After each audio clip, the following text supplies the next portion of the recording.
Pada dasarnya, orang tua selalu menginginkan yang terbaik untuk anak-anaknya. Mereka tentu saja akan memberikan pola asuh terbaik menurut mereka.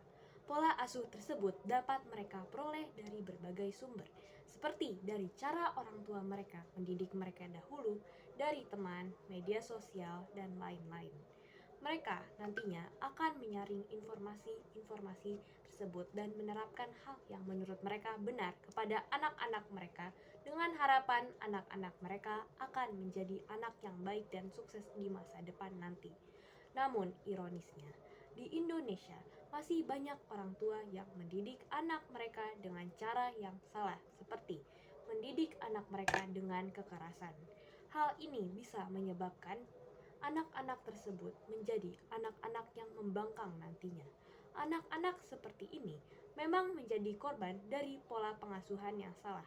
Oleh karena itu, seharusnya pemerintah lebih mengedukasi para calon orang tua tentang pola pengasuhan yang benar.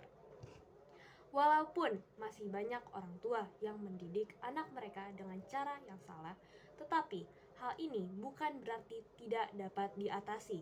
Orang tua yang mendidik anak mereka dengan cara kekerasan terjadi karena mereka menganggap hal tersebut adalah cara yang benar untuk mendisiplinkan anak mereka. Hal ini tentu saja menjadi kewajiban pemerintah untuk mengedukasi masyarakat yang akan memiliki anak.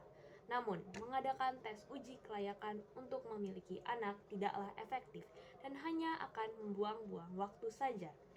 Tes uji kelayakan ini bisa saja tidak objektif karena orang-orang bisa membocorkan kunci jawaban dari tes uji kelayakan ini. Orang-orang yang sebenarnya belum layak untuk menjadi orang tua bisa saja lulus tes ini karena mereka mendapatkan kunci jawaban yang bisa mereka dapatkan dari internet atau media sosial lainnya. Bisa saja para calon orang tua memberikan sejumlah uang kepada pihak penyeleksi agar mereka dapat lolos tes uji kelayakan, padahal sebenarnya mereka belum layak untuk menjadi orang tua. Hal ini akan membuat tes uji kelayakan menjadi sia-sia. Tes uji kelayakan juga bisa tidak akurat karena bisa saja nilai-nilai yang dianggap normal di budaya tertentu dianggap salah oleh pemerintah.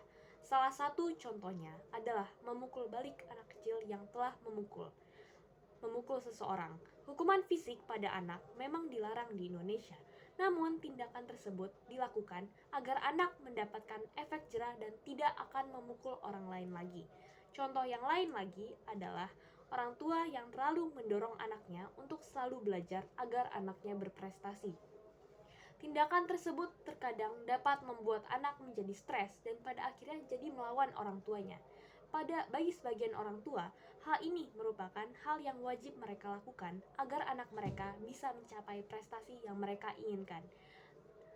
Namun bagi sebagian ahli, hal tersebut sebenarnya tidak begitu bagus. Jadi orang tua yang bertentangan dengan pemerintah saat mengerjakan tes uji kelayakan, belum tentu mereka ini adalah orang-orang yang tidak layak menjadi orang tua.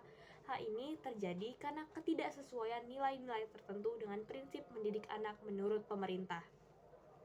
Apabila kebijakan untuk mengadakan tes uji kelayakan untuk memiliki anak disahkan, belum tentu semua calon orang tua akan mau mengikuti tes ini karena mereka berpikir bahwa tes uji kelayakan ini tidak akan menjadi patokan kelayakan mereka untuk menjadi orang tua yang sebenarnya. Bisa saja mereka sebenarnya adalah orang tua yang layak untuk memiliki anak, namun mereka akan menganggap bahwa mengerjakan tes ini hanya akan membuang-buang waktu saja sehingga mereka malas untuk mengerjakannya. Tes uji kelayakan memiliki anak tidak efektif dan hanya akan membuang-buang waktu para calon orang tua saja. Mereka tentunya akan lebih memilih untuk belajar pola pengasuhan anak dari berbagai sumber, seperti buku, internet, dan lain-lain. Tes uji kelayakan memiliki anak juga akan menjadi percuma apabila orang-orang yang mengikuti tes ini tidak mendapatkan informasi yang memadai tentang pola pengasuhan yang baik.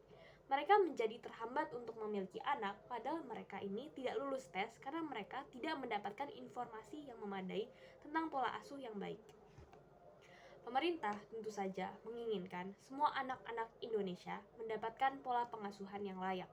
Untuk mencapai tujuan itu, pemerintah harus mengedukasi masyarakat tentang pola-pola pengasuhan yang baik. Edukasi ini bisa dilakukan dalam bentuk penyuluhan, buku, media sosial, televisi, surat kabar, dan majalah.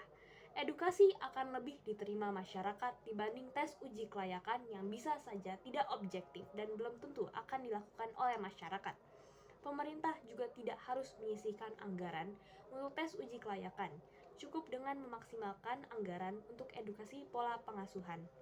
Dengan begini, pemerintah bisa menyisihkan sisa anggaran yang ada untuk kebutuhan lain yang lebih penting. Daripada mengadakan tes uji kelayakan memiliki anak, lebih baik pemerintah memberikan lebih banyak penyuluhan pola pengasuhan di puskesmas dan di lingkungan RT RW. Hal ini akan menarik perhatian para calon orang tua yang akan memiliki anak. Pemerintah juga bisa memaksimalkan media sosial dalam mengkampanyekan pola pengasuhan anak yang baik. Mereka bisa mengkampanyekannya melalui TikTok, Instagram, X, YouTube, dan platform-platform lainnya. Pemerintah juga bisa bekerja sama dengan para influencer untuk menyukseskan program ini. Pemerintah juga bisa menyediakan klinik parenting sebagai tempat konsultasi para orang tua tentang pola pengasuhan.